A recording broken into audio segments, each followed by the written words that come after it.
Hello friends, special food with आरतीमध्ये तुमचं मनापासून स्वागत. तर आज बघूया मस्त अगदी सोप्या पद्धतीने बटर पनीर आणि नानची रेसिपी. तर इथं तव्यामध्ये तेल टाकायचं अर्धा पळी आणि त्याच्यामध्ये गरम मसाला म्हणजे 2-2 फक्त टाकलेले आहे. 2 मिरे, 2 लवंग, थोडीशी दालचिनी आणि हिरवी वेलची 2. तर हे छान टाकून त्याच्यामध्ये 3 ते 4 बारीक चिरलेले कांदे म्हणजे उभा चिरलेला कांदा आणि 2 मोठे आकाराचे टोमॅटो आणि 7 ते 8 काजू. आता हे छान लाल होईपर्यंत परतून घ्यायचं. छान लाल असं झालं की त्याच्यामध्ये पाववाटी पाणी टाकून छान सॉफ्ट होईपर्यंत परतायचं. म्हणजे काय होतं त्याच्याने मसाला छान असा एकसारखा बारीक वाटला जातो. आता पनीर आपण थोडंसं मॅरिनेट करून ठेवूया. पनीरचे एकसारखे तुकडे करून घ्यायचे. त्याच्यामध्ये लाल मिरची पावडर, पाव चमचा हळद आणि चवीप्रमाणे मीठ टाकून छान असं एकसारखं हलवून घ्यायचं. जेणेकरून आपण टाकलेला लाल मसाला वगैरे आहे ते चारी बाजूला पनीर म्हणजे छान लागेल. आता बाकीची तयारी होईपर्यंत हे छान झाकून ठेवूया जेणेकरून छान पनीर मसाल्यामध्ये मुरेल. आता मसाला आपला जो आपण परतलेला भाजलेला आहे तो छान थंड झालेला आहे. त्याच्यामध्ये अर्धा चमचा धने पावडर, जिरे पावडर आणि पाव चमचा लाल मिरची पावडर. तर लाल मिरची पावडरने छान कलर येतो. बरोबर अद्रक लसूणची पेस्ट 1 मोठा चमचा टाकायची आणि 2 हिरवी मिरची. आता हा सगळा मसाला एकसारखा बारीक थोडंसं पाणी वाटून घ्यायचा. एकसारखी पेस्ट करायची जेणेकरून मसाला म्हणजे ग्रेव्ही आपली छान तयार होईल. आता कढईमध्ये बटर टाकलेलं आहे मी. बटर छान थोडंसं मेल्ट झालं की त्याच्यामध्ये आपण जे मॅरिनेट केलेलं पनीर होतं ते 1 ते 2 मिनटासाठी परतून घेऊया. अशा पद्धतीने छान असं बटरमध्ये म्हणजे पनीर भाजून घेतलं तर त्याची टेस्ट खूप छान लागते ग्रेव्हीमध्ये. तर हे भाजल्यानंतर थोडंसं साईडला काढून ठेवूया एका वेगळ्या डिशमध्ये आणि त्याच कढईमध्ये आपण इथं तेल टाकून घेऊया. आणि तेल गरम झालं की त्याच्यामध्ये बारीक चिरलेला कांदा टाकायचा. 2 मोठे कांदे बारीक चिरून घेतलेत आणि तेल गरम झाल्यानंतर बारीक चिरलेला कांदा टाकून छान परतून घ्यायचा आणि एक तेजपान टाकले. तर सुरुवातीलाच आपण मसाल्यामध्ये गरम मसाला टाकला होताच. तर याच्यामध्ये वेगळा फोडणीला द्यायची काही गरज नाही आहे. इथं तेजपान एकच टाकलं आहे फक्त फ्लेवरसाठी. कांद्याला छान कलर आला की आपण जी ग्रेव्ही वाटलेली आहे ती याच्यामध्ये टाकून छान अशी परतून घ्यायची. आता हे परतताना काय करायचं 5 ते 10 मिनटं मीडियम हीटवर परतून घ्यायचं.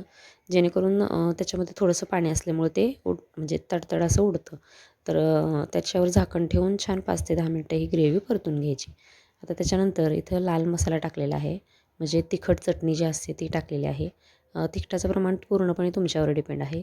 तुम्ही कसं खाता तसं त्याप्रमाणे 1 ते 1.5 चमचा टाकायचं. 1 छोटा चमचा साखर टाकायची जेणेकरून बाहेर आपण जी म्हणजे बटर पनीरची भाजीच खातो त्याला थोडासा गोड असं टेस्ट असते. तर ती टेस्ट येण्यासाठी इथं फक्त मी 1 चमचा टाकलेली आहे साखर. आता हा मसाला छान परतून घ्यायचा. चवीप्रमाणे मीठ टाकायचं आणि थोडंसं पाणी त्याचं सुकेपर्यंत परतून घ्यायचा हा मसाला. आता त्याचं पाणी सुकलं की याच्यामध्ये आपण जे बटरमध्ये पनीर जे परतून घेतलं होतं, भाजून घेतलं होतं ते याच्यामध्ये टाकून छान असं 1 ते 2 मिनटं तेल सुटेपर्यंत परतून घ्यायचं. आणि परतल्यानंतर याच्यामध्ये मी मसाला बारीक ज्या भांड्यामध्ये केला होता त्याच्यामध्येच अर्धा ते पाऊण ग्लास मी पाणी टाकलेलं होतं. ते पाणी याच्यामध्ये मिक्स करायचं आणि छान वाफेवर ही ग्रेव्ही छान शिजू द्यायची. आता तुम्ही बघू शकता पाण्याचं प्रमाण तुमच्यावर डिपेंड आहे. थोडंसं तुम्ही एकदम घट्ट करणार असाल फक्त ग्रेव्ही तर तसंही करू शकता पाणी कमी वापरून. पाणी टाकल्यानंतर फक्त मी 2 मिनटं वाफेवर ठेवली. मस्त अशी आपली बटर पनीरची भाजी तयार झालेली आहे. याच्यावर तुम्ही कसुरी मेथी टाकू शकता किंवा बारीक चिरलेली कोथिंबीर टाकून मग त्याच्यावर मी आपल्या घरातली जी साय असते तीच थोडीशी फेटून घेतली आणि त्याच्यावर टाकली. तुम्ही फ्रेश क्रीम देखील वापरू शकता. आता इथं बटर नानची तयारी करूया. बटर नानसाठी मी 2.5 वाटी मैदा घेतलेला आहे. छान चाळून घ्यायचा मैदा. 2.5 वाटी मैद्यामध्ये चवीप्रमाणे मीठ टाकायचं आणि अर्धा चमचा बेकिंग पावडर आणि पाव चमचा सोडा टाकायचा. आता हे छान मिक्स करून घ्यायचं. ज्या वाटीने आपण मैदा मोजतो त्याच वाटीने दहीचं प्रमाण घ्यायचं. मी इथं 2.5 वाटी मैदा घेतलेला आहे. त्याच्यासाठी मी 1 वाटी दही घेणार आहे. दहीमध्येच मळून घ्यायचं आहे आपल्याला. आता इथं पाव चमचा थोडंसं फक्त तेल टाकून घ्यायचं. आता हे तेल जे आहे ते छान पिठामध्ये मिक्स करून घ्यायचं. जे ड्राय आपण पदार्थ टाकलेले आहेत म्हणजे सोडा, मीठ ते सगळं एकत्र छान हाताने चोळून घ्यायचं. म्हणजे जेणेकरून सगळीकडे ते छान मिक्स होईल. आता इथे 1 वाटी आपण दही घेतलेलं आहे. ते दही टाकून छान मिक्स करायचं आणि हाताने मस्त असं मळून घ्यायचं आणि जेवढं पाणी नंतर आपल्याला लागणार आहे ते थोडंसं पाणी घेताना कोमट करून घ्यायचं पाणी जेणेकरून नानचं जे पीठ आहे ते लवकर सॉफ्ट होतं, म्हणजे छान सॉफ्टनेस त्याला येते, लवकर भिजतं ते. आणि नान बनवताना नान छान असे क्रिस्पी आणि आतून असे सॉफ्ट तयार होतात. तर इथं बघू शकता तुम्ही कोमट पाणी वापरून छान थोडं थोडं पाणी वापरून मस्त असं पीठ मळून घ्यायचं. पीठ मळताना असं स्ट्रेच करत करत मळायचं पीठ, जेणेकरून नान आपले छान तयार होतात. तर तुम्ही बघू शकता इथं अशा पद्धतीने एकदम पाणी न टाकता थोडं थोडं पाणी टाकून अशा पद्धतीने पीठ मळून घ्यायचं. पीठ मळताना जास्त घट्ट किंवा जास्त पातळ असं मळायचं नाही. चपातीला मळतो त्याच्यापेक्षा थोडंसं घट्ट मळायचं, कारण ज्या वेळेस ते आपण मुरायला ठेवणार आहे 10-15 मिनटं, तर ते नंतर सॉफ्ट होतं. तसं एकदम कडक पण नाही आणि एकदम सैल पण पीठ मळायचं नाही. चपातीपेक्षा थोडंसं हलकंसं कडक मळायचं, म्हणजे जेणेकरून ते नंतर हलकं होतं. तर आता इथं छान असं पीठ मळून झालेलं आहे. हे जर वेळ असेल तर अर्ध्या तासासाठी तर तुम्ही हे ठेवू शकाल, तर म्हणजे तेवढंच पीठ छान हलकं होतं. आता 15 ते 20 मिनटं झालेले आहेत पीठ मळून मी.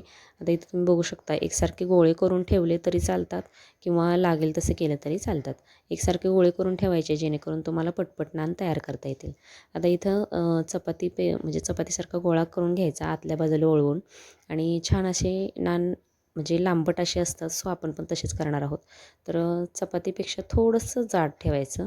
जास्त एकदम पातळ करायची नाही किंवा एकदम जाड करायची नाही, कारण कारण याच्यामध्ये सोडा, बेकिंग पावडर असल्यामुळे ते थोडेसे फुलतात. आता इथे एका बाजूला कोथिंबीर लावून दुसऱ्या बाजूला भरपूर प्रमाणात पाणी लावायचं, आणि भाजताना लोखंडी तवा घ्यायचा. नॉनस्टिक पॅन किंवा कढई वापरू नका, कारण आपल्याला याला गॅसवर भाजायचं आहे, ते तव्याला चिटकले पाहिजेत. तर याच्यावर एका बाजूला तुम्ही काळे तीळ पण वापरू शकता. बाहेरच्या रेस्टॉरंटसारखी टेस्ट देण्यासाठी मी इथं फक्त बारीक चिरलेली कोथिंबीर वापरली आहे. आणि बटर लावून छान उलटं करून तवा मस्त असं भाजून घ्यायचं. तुम्ही बघू शकता अशा पद्धतीने भाजून छान आपले रेस्टॉरंट स्टाईल बटर नान तयार होतात. असा होत नसेल तुम्हाला, अवघड जात असेल, तर रेग्युलर आपली चपाती जसं करतो तशी दोन्ही बाजूनी छान अशी क्रिस्पी होईपर्यंत भाजा, आणि नंतर गरम याच्यावर बटर लावून तुम्ही सर्व केलं तरी तशी हे नान खूप छान लागतात. असेच भाजायची गरज नाही आहे. तुम्ही बघू शकता तव्यावर किती छान असे नान तयार झालेले आहेत. भट्टीसारखे म्हणजे छान क्रिस्पी बॅक साईडने भाजल्या गेलेत, आणि समोरूनसुद्धा छान असे भाजले गेलेत आणि फुगलेतसुद्धा. तर नक्की ट्राय करा. आणि बटर नान आणि बटर पनीरची रेसिपी आवडली असेल तर नक्की जास्तीत जास्त शेअर करा.